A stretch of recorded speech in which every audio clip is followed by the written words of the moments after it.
structure of tonight's event will be a panel discussion, followed by an opportunity for each of us to go deeper into either some of the dialogue around what's been discussed today, and also an opportunity to engage in some organizing. And then there's going to be some creative resistance and other opportunities as well, but I'll go into that later on in the program. Tonight we're here in solidarity with Jose, but we are also here for all people who are impacted by racist reforms to immigration and refugee programs. We're also here to discuss how these policies are linked to broader agendas, like the war on terror and austerity measures. We'll hear about how these agendas are intersected with increasing border security, prison expansions, and increased militarization. With all of you. No One is Illegal has worked so hard to organize this event and share with all of us some delicious food. We are very thankful for that. Please give them a good round of applause for their commitment to society.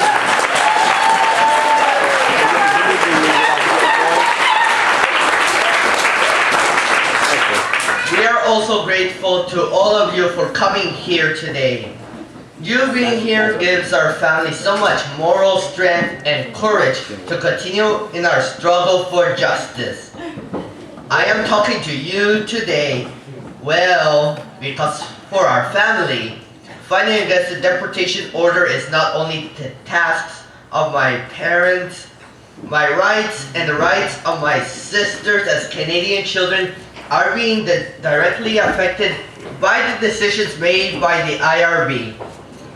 And those who are elected to look after our best interests simply are disregarding the fact that we are Canadian citizens. If the Minister of Public Safety and the Minister of Immigration were in this room today, I would ask them the following questions. Why are you deporting Canadian children? Why are you forcing Canadian children to leave Canada? Why are our rights as Canadians being disregarded? Canadians should be aware that the IRB has been deporting Canadian children. My name is Jose Ivan Figueroa, and those over there are my sisters Esmeralda and Ruby. We were born at Langley Memorial Hospital and are Canadian citizens. My dad over there was given a deportation order by the IRB on May 5th, 2010. The Minister of Public Safety has disregarded the fact that our rights and best interests are being affected. He is putting our future in jeopardy and placing us in danger, so much hardship. If the ministers were in this room, I would ask them, on the government view, how much weight do our rights have? They are not here, but you are. And we are sure that with your support and solidarity, we will achieve justice not only for my family, but for many other immigrant families who are facing similar situation with the immigration law.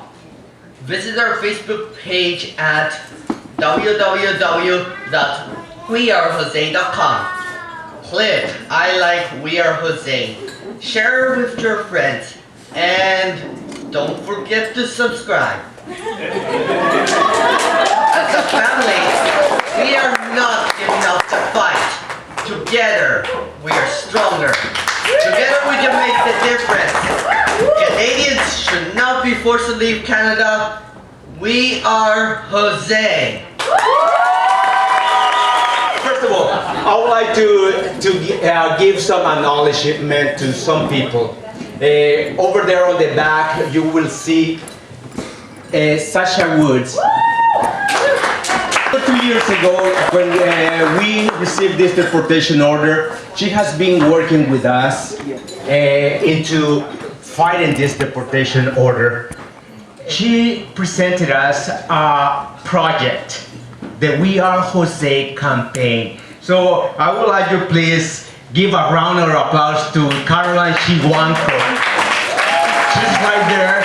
And she was one of the UBC students that came up with this great idea to be fighting this situation with the deportation order. This is another one that I wanted to bring more than a year ago. And there is somebody here, I asked him if I could mention that person, and it meant a lot.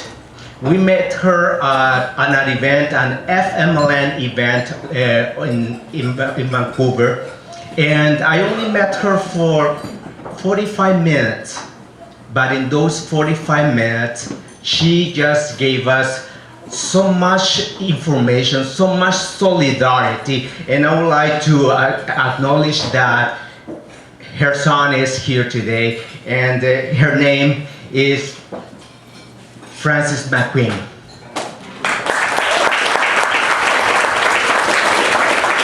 I wanted to mention that because Frances,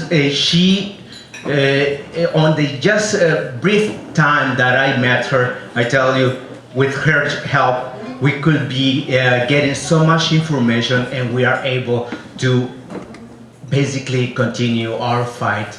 And there is her son, John McQueen.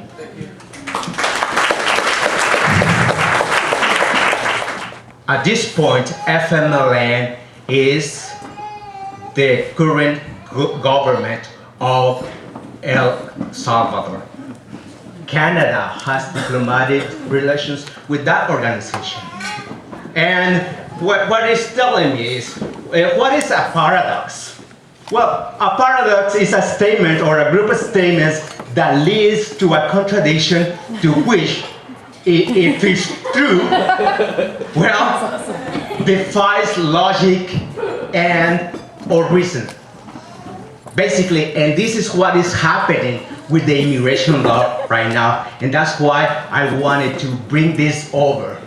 Why am I talking so proud here about me supporting FMLN more than 20 years ago? At this point, the Canadian government hasn't given any single clue or any single evidence that will make my mind change about supporting that organization more than 20 years ago.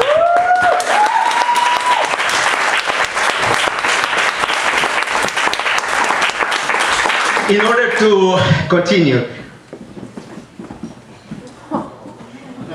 that picture is over 38 years now. It's the only one that I have. But I just wanted to tell you a little bit of a story so that you understand where I am coming from and why I am standing here and fighting for the dear life of my family, for the future of these Canadian citizens that are being deported from Canada.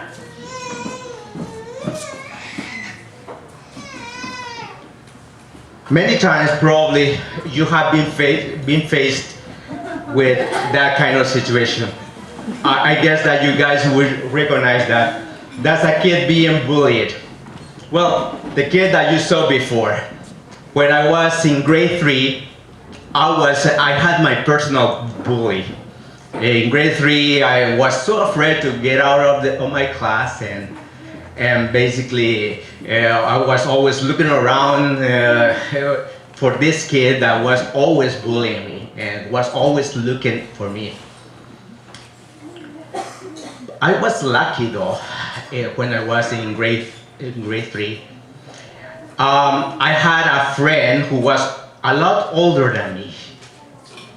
He was about six or 7 years older, and he always protected me from this kid. I always was right behind him when I was on the recess and all of that. Well, for some reason, after grade 3, yeah, we split, and I didn't see much about this friend. His name was Juan Valladares. When I was in grade 7, I was studying at that institute. It's called the Instituto Nacional de Occidente, which is in the city of Santa Ana. that was around 1979 that I was studying in there. And well, this institute was very well known because during the time before the Civil War in El Salvador, members of the left-wing movement that was developing to oppose the Salvadorian government at that time, they would go there and try and talk to us about what was going on, and that was the guerrilla movement that was going around at that time. I recognized Juan Valladares one day. I saw him. He was with his face covered there and talking to us about the Salvadorian reality. The last time I saw Juan Valladares was one morning. Right in front of that institute, there were some trees. Juan Valladares was sat right there at the base of a tree. He was tied up to the tree and burnt. He was a victim of the death squad that was working in El Salvador at that time. That's basically something that made me change from that school to another school. I didn't know much about what was going on in El Salvador. I was just a kid at that time. Some months later, I was in my house. We were watching the news, and there was something that struck me so much. It was the funeral of Arbicio Romero, who on March 24th, 1980s, was murdered by the death squad in El Salvador. Time went by, and well, I think that you see that guy. That is me when I was at the University of El Salvador. I was the student. I was the general secretary of a student union at the university. It was at the university where I started to learn more about what was going on in our country. And because what I was witnessing at that time, I decided, this is something that I need to do. I need to see that I can do something so things are changed in our country. And I joined the student union. Its name was SECUO, Sociedad de Estudiantes del Centro Universitario de Occidente. And we talked to students about our reality, the same way that you guys have been talking to people here.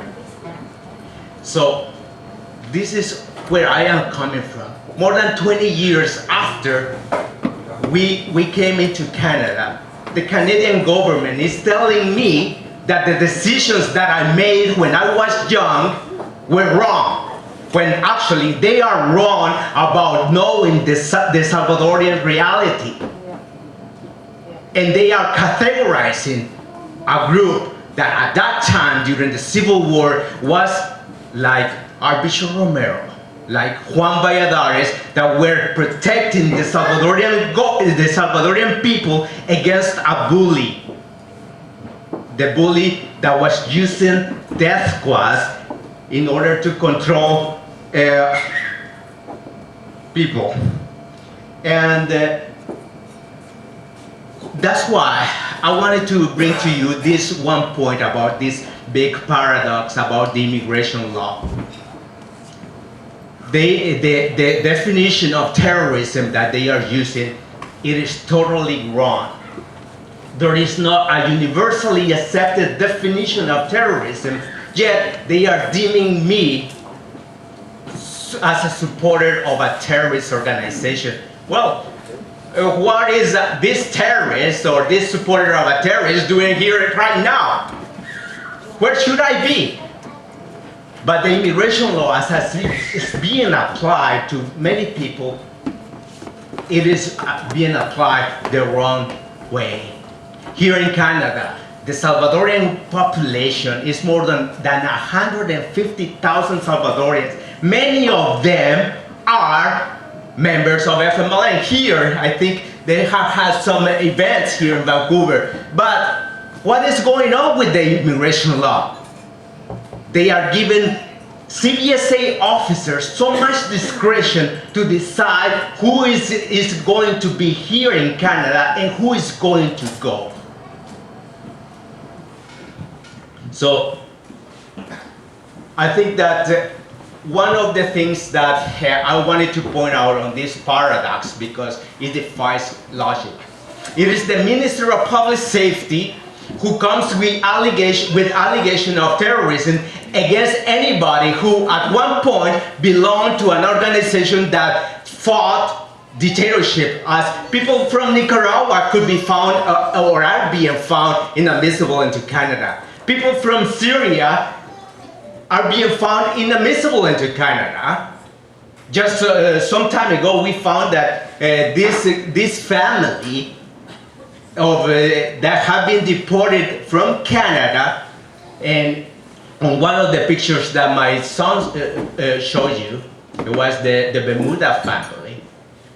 The kids are Canadian citizens, and I just want to let you this one you to look at this one question. Why is the Canadian government deporting Canadian citizens? That's the issue that we need to be looking at. My kids are Canadian citizens, and there are thousands of Canadian citizens that have been deported from Canada. Just today, I was looking in the news in the United States of America. They have deported more than 500,000 Mexicans that were born in the United States, but nobody is saying anything. I just want you to encourage you to join with us and to support us in whatever way you can in order to fight this situation. I think that we can set a new precedent, that things are done for the right reason, and I think that we can defy the immigration law and actually win this situation. But we need the support of everybody. And this is not just a fight for the family, but we would like you to visit our website and come with creative ideas on how to do this.